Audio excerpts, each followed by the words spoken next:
Once group work is underway, groups often experience disagreements, uncertainties, and uneven participation.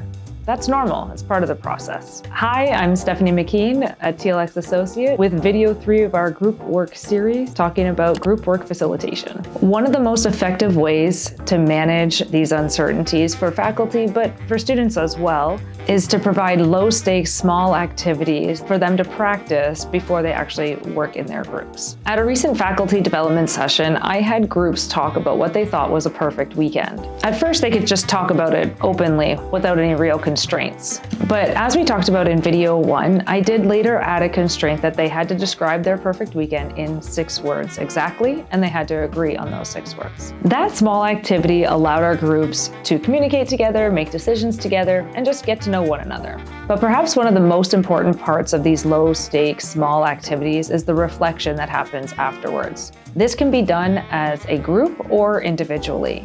You can ask things like, what roles did people play in our group today? How could this have been done a little bit better? Or even, was there anything that you didn't like about how this went? After you've given your students a chance to practice being in groups and learning each other, you can move into more of an intentional check-in for your facilitation. These check-ins can take different forms. It could be a self-reflection that students submit to you.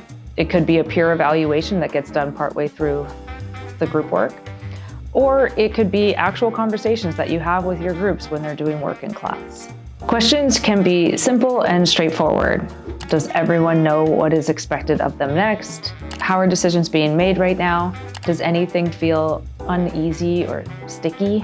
If practicing our group work beforehand and having intentional check-ins is not enough, it can sometimes be helpful to bring back your group contracts. We talked a little bit in video 2 about group contracts, and if you're using them, it can be helpful to go back to see what did the students come up with together in order to mitigate some of these stickier issues. If participation is clearly inequitable or someone's being excluded, or maybe just for whatever reason, the group dynamics are blocking access or learning, you may need to step in further, working with the students to help them figure out what might help them solve the problem. You don't need to solve it for them, you just need to be there, open to the conversation. Facilitating group work is a balance.